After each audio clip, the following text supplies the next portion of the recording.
this Chinese quality control. So we got this side in. At this side, we have that gap.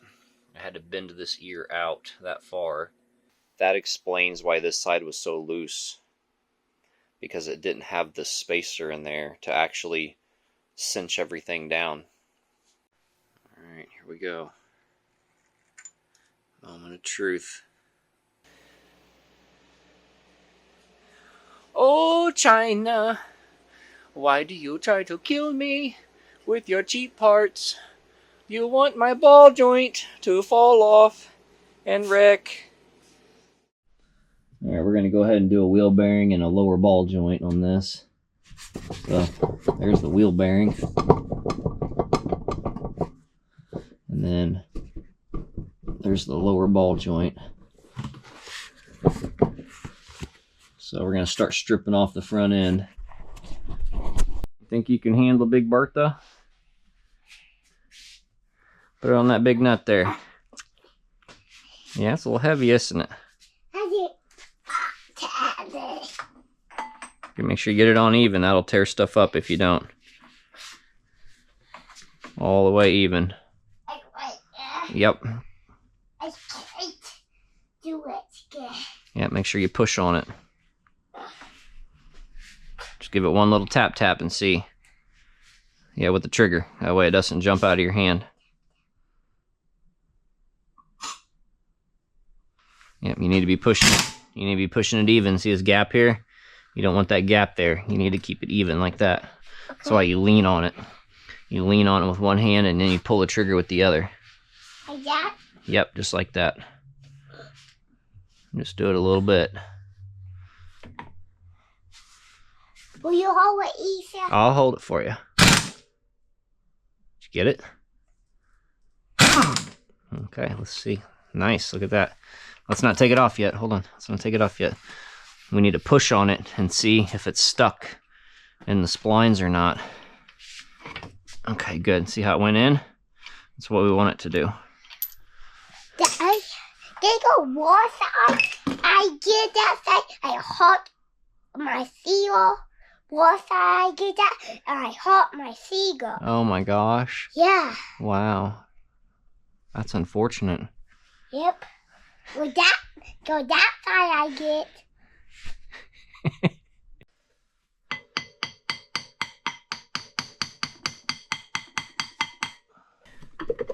Oh, it worked okay. Oh, you got it? Yeah, sometimes them don't want to come off.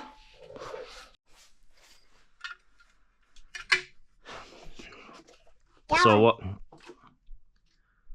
what we're gonna do is there's 4 bolts in here.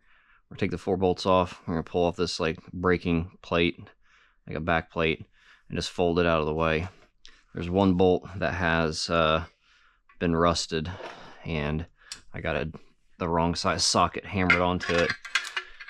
And the other ones appear to be okay. Just really tight. Okay, go ahead.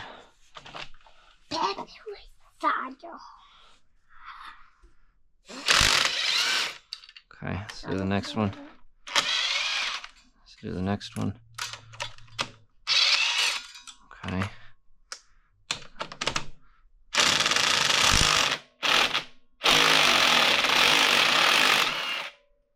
Okay.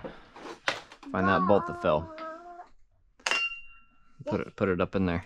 This one? Yep, put it up in here.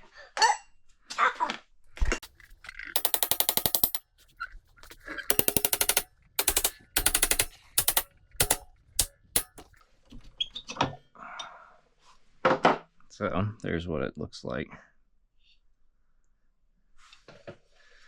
And then we're just going to put this over here for now.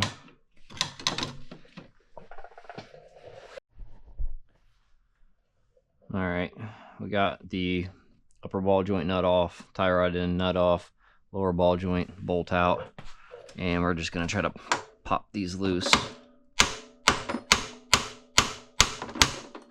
Okay, there's that one. We might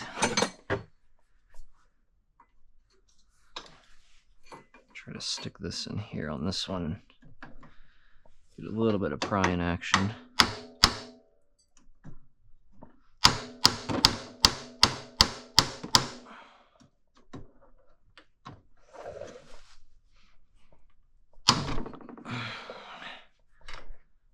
Okay.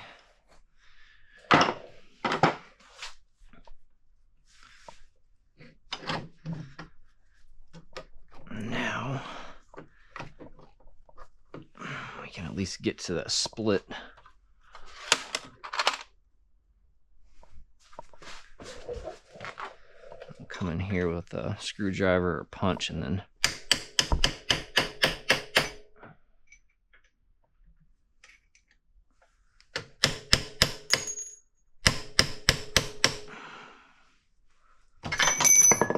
there we go. Not quite as graceful as I wanted it to be, but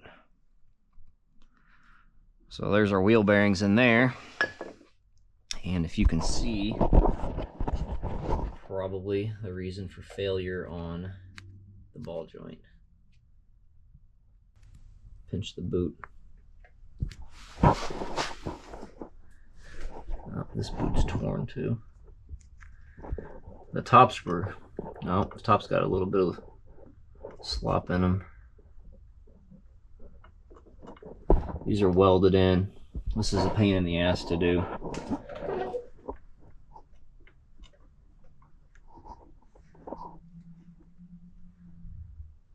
Might save that for a different day. This piece that fell on the ground is a spacer for the nut. Okay, so I don't have the part yet, and he ordered it. He didn't link it to me or anything. So he bought just complete lower control arms because those are welded in. I didn't realize those are welded in. These are welded in for sure. They don't sell an aftermarket upper control arm.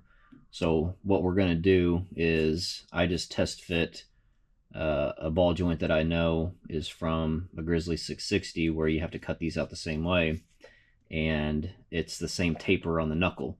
So I send them the link to that, and we're going to go ahead and do these uppers too, since these uppers, the boot's torn, they're loose. So we're just going to gut this. Gives me a perfect reason to fix this that was bothering me. I don't know why it was bothering me so much, but it was bothering me. So we're going to get to fix that too on the way. But yeah, we're going to go ahead and just pull the uppers and lowers. We're going to be replacing the entire lower unit. We're cutting out the uppers and we're welding in new uppers.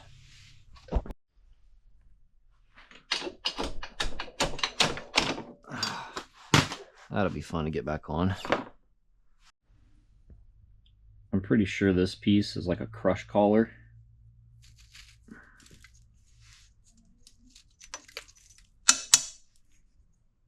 And it's supposed to go in here to keep this from collapsing, since the shock's not in there, which explains why this is collapsed. So we'll make sure we put that on proper when it goes back together. Unclip the brake line.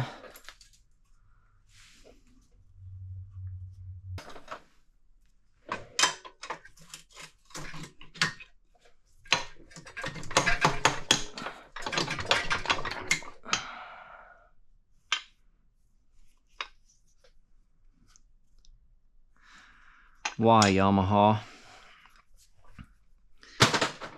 If you know anything about these machines and the other Yamaha machines, you can see a pattern of the hamster in their brain starting to get faster and faster. So they welded both of these. I'm not sure what year this is, but they welded these all the way up to like 2000 or something. And then on like the Grizzly 660, you can replace the lowers, but the uppers are still welded. So they were like, yeah, it's a bad idea to, you know, just weld them lowers and the lowers go bad quick.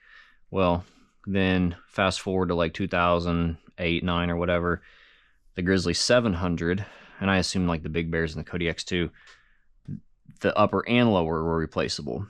So they were like, let's weld both. Let's weld half. Let's not weld anything. All right, put some gloves on so my hands don't get dirty. These clean gloves.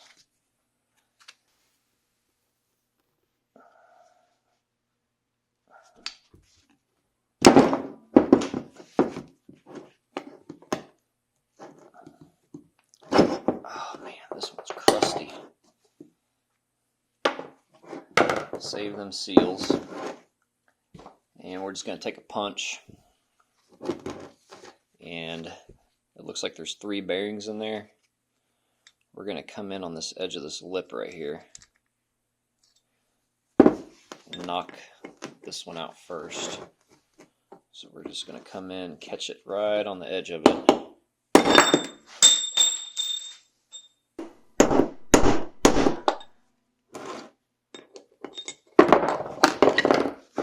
Alright, we got it a little bit out.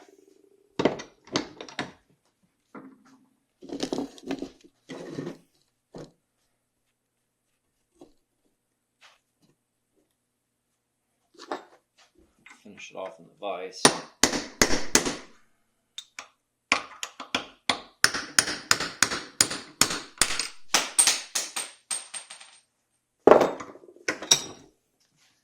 Now, since this is the awkward side, it'd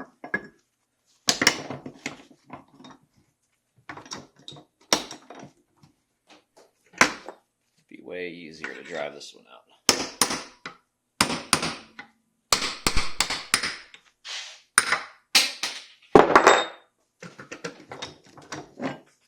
That's what's left.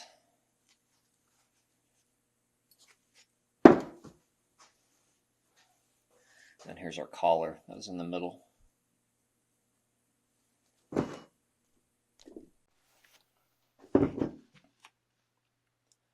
So that looks like crap. We're gonna take one of these, a Dremel, and clean that up a little bit.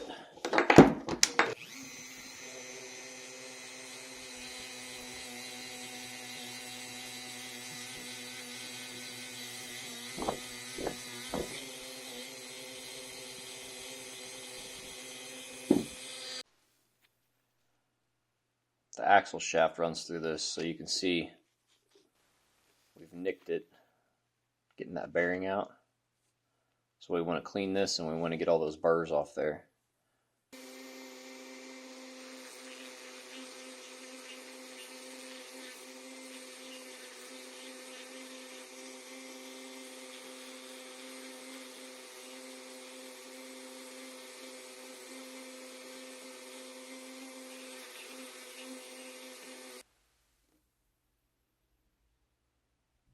There's quite a bit of old damage in there too. That's as good as it's going to get. We want all these tapers clean.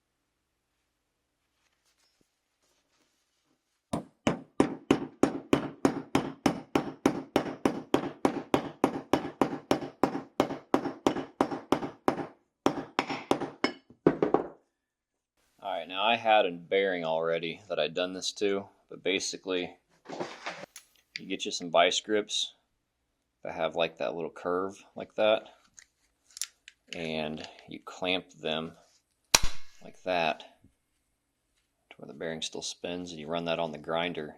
You take a little bit off there, and what you can do is use that as a like a seal or a bearing driver.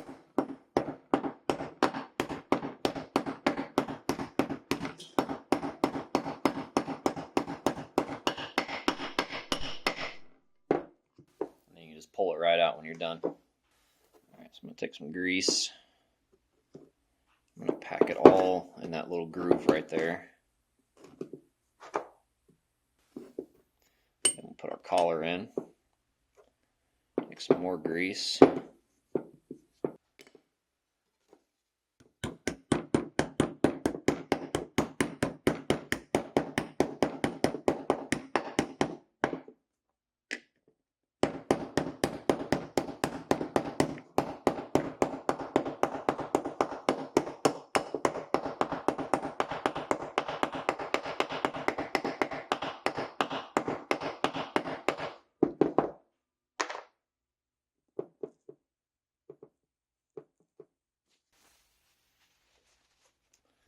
Now we're going to do this seal first. I'm going to take grease and pack it all inside of here. There's no spring on this one, but this will help displace heat. I want to wipe most of it off the edge. I'd rather it go in dry so it grabs better. And then we're going to take our old seal, since it's got this big lip on it. I'm going to take our old seal, fit it over that lip, and then use the old seal to hammer it in.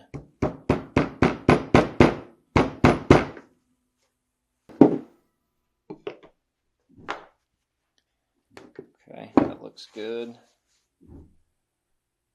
We'll take some grease, pack it inside of there. That'll help as like a water barrier. And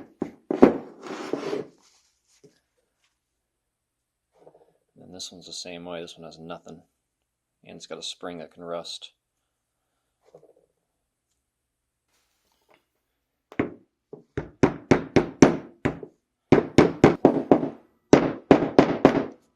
Yep.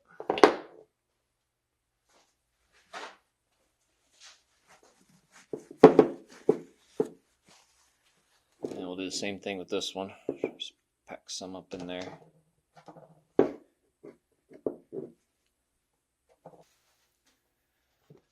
There we go. Finished product. Cleaned all this off too.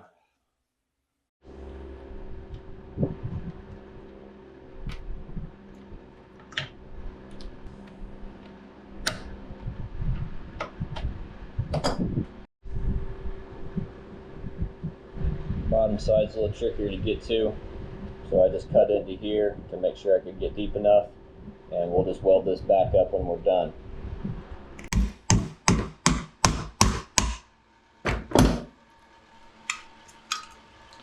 There it is. It's not an elegant process by any means, and as far as like this piece missing, that's no big deal. We can add that material back. Check that out. Which one's new and which one did I do? Can't even tell, right? So I'm clipping all the footage of this because this didn't turn out the way I wanted it to turn out. I wanted to make collars welded into the control arm and then put in press style ball joints instead of welding the ball joints, but we got the wrong ball joints. Since this shock mounts on the upper control arm, the force is going to be pushing up, right? So if I were to use these where the lip of this is on the top, if I were to use these, the only thing holding it in is the press fit of the ball joint into the collar and the snap ring, which is doing nothing, right? So that's basically catastrophic failure waiting to happen. So I went ahead and installed the cups in there, welded the cups and pressed these into the cups, but then I welded these to the cups. So maybe in the future, you know, we'll be able to slice this much easier and reuse that cup. It's an 1/8 inch piece of steel. So that'll be, I'm gonna make a separate video on that because I've done enough of these that they're gonna keep coming, like for sure. There's gonna be another one in the future. I already know mine on my Grizzly are already got a little slop in them. So the tricky part is getting something where the taper is the same as like the taper in the knuckle. You got to make sure you get that taper right. So like that's the tricky part, and there's no measurement like on any listing or anything that actually tells you the taper or yada yada. So It's probably going to be a little trial and error of like buying stuff, returning stuff, buying stuff, returning stuff to get the proper stuff where the lip is on this side, to where when this compresses, the lip is actually on the underside, and then we'll have the full conversion. But like I said, I'm going to make a full video on that in the future. And then these are the all-in-ones. So I'm going to grease up like these mounting points and just reassemble stuff. There's nothing exciting to see there. And then we'll get on something else. Let me show you this Chinese quality control. So we got this side in. At this side, we have that gap. I had to bend this ear out that far just to get that in, and then get the bolt in, and it'll close that ear back up. But yeah, that doesn't go in very easy. Gold Kunaha.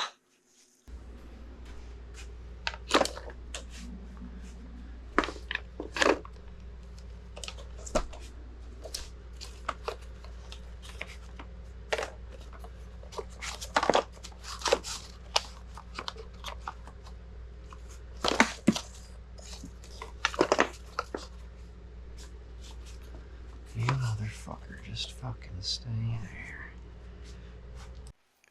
So I just realized something. I was about to put that drum on with this collar, because I knew it went on there. And I put all of this side's bolts, minus these two, they were on the floor, but that's the leftover ball joint nut. And we got a new ball joint. And then you can see I have a separate magnetic tray over here. It does have both axle nuts in it and all of the lug nuts, but basically this side was in here, that side was in there, and I couldn't find the second one of these because I came over here to get it. Here's the drum from this side.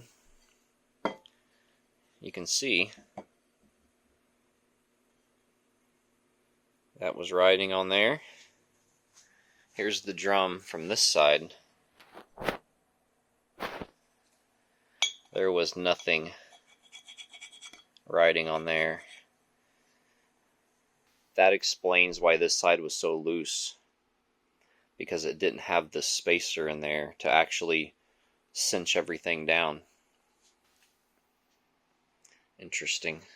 Because I didn't notice the bearings being overly loose whenever I was, for the wheel to shake that bad, when you're punching that bearing out, it's probably going to just like punch out the inner race, and like the balls are going to fall out, like disaster type deal. But yeah, this never had that spacer. So now I guess I'm going to see if I have something that I can make one. This part needs to be like smooth and pretty precise. The inside, all it does is just really just need to fit over this. But that does, I don't know if I want to jam that in there or not.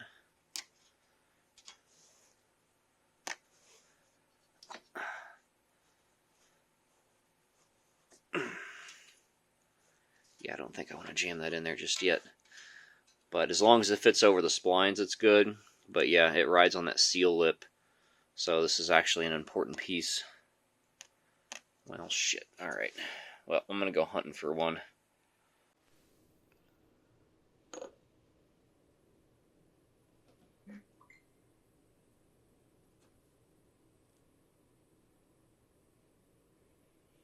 Is that going to be enough? Okay, I was wrong. This does ride on that second lip right there.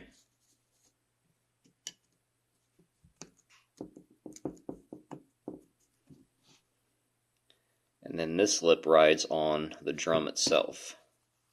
It just so happens that the inner race of this bearing is the exact outer diameter. The thickness of it right there, though, because it starts to taper off for the balls. I don't know if that's quite thick enough, but I don't think it's going to matter because it'll butt up against here. And we got, you know, like a 1/16 of an inch gap before that seal. So I think that's what we're going to do is we're going to chop this outer race off, knock these balls out of here, and then I'm going to try to just take a slice out of this thing with a cutoff wheel. I don't have anything else that I could do that with.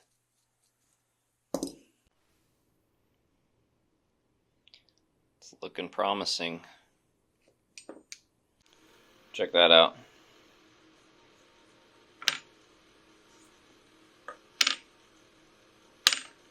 Other than that little spot there, this thing's like perfect. I had this, I don't know, I guess like a spade bit. So it's like a groove. I just put some cheap sandpaper on it, flattened it out a little bit. So this original is 3, and then the custom one, this thing is still hot, 3.5, and all that's going to do is shift the drum out 0.5 millimeter, like the shoe contact to drum area, which is fine because I'm pretty sure there's like this much room for it to make contact still. So we're going to let this cool. We're going to clean all the rust off of this edge, and then we're going to throw it on. Keep going. Don't have to wait 3 days, 7 days, whatever on shipping. Alright, here we go. Moment of truth.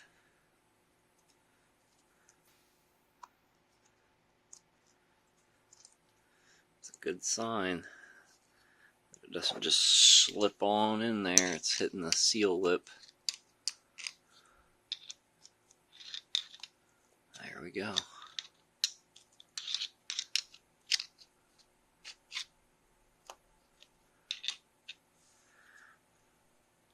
In their new home.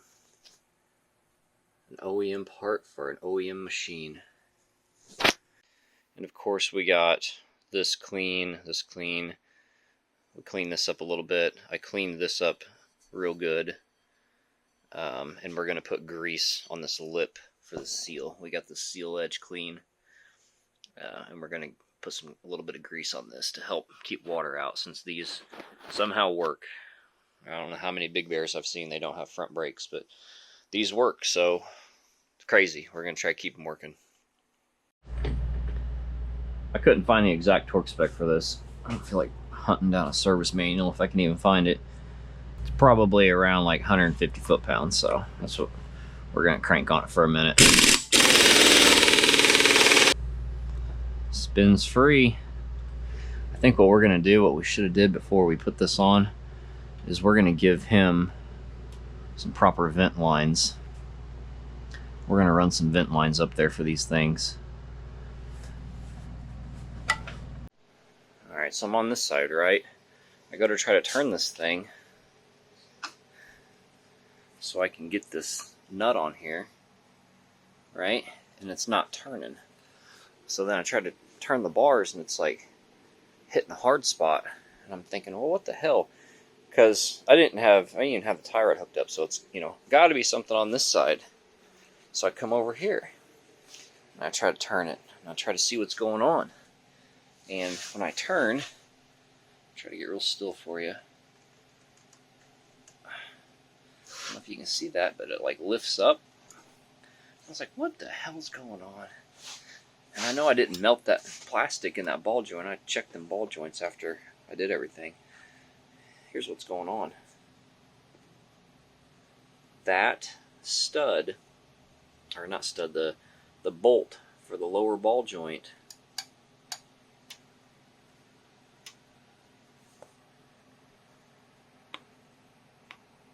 it's hitting that control arm, the Chinese control arm. And it's not backwards, because I mean, look at this side. Right? Like, you're not getting it in on that side any better. So it's literally grinding it's putting extra wear on that ball joint because it's grinding that metal off. Look at that.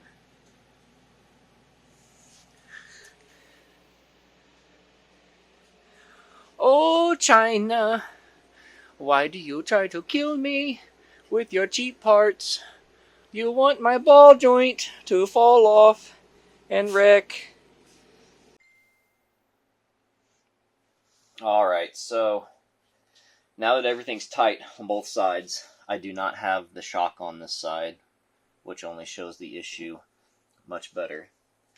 So we have the problem, basically, we'd hit that tight spot like right there, and then it doesn't really even want to turn. So let me go this way so you can see what's happening even better. So here's the tight spot. It's starting to hit that flange.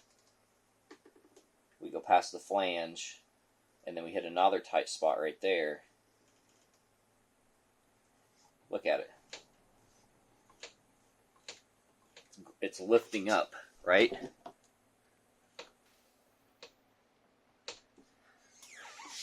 So what's happening is it's hitting back here on this tube.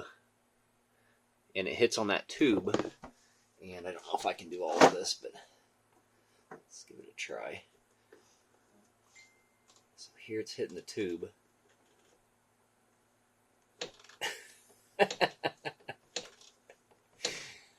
Oh. Oh my goodness.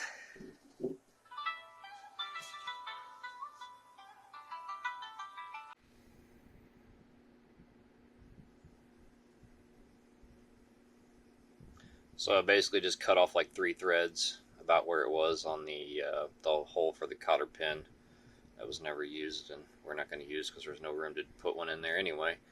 So we're going to see if this works, and if this works, then we're just going to put some red Loctite on it. Alright, I got rid of the washer and just put red Loctite on it. So you'd think that's pretty good, right? Like it's going to have some good clearance.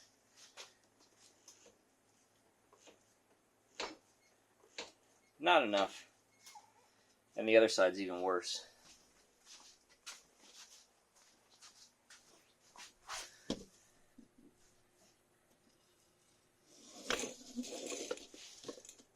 You can see. That's like this side where it locks right here. It's really hard to push past that point. Like it's hitting that nut. I think it's because the nut is at the hex part of the head instead of the flat part. So he's just going to lose a little bit of steering radius because, I mean, what can you do, right?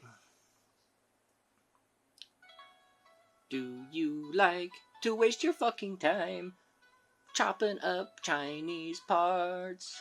Well, you're in luck, silly American, because you order China and that's what you get.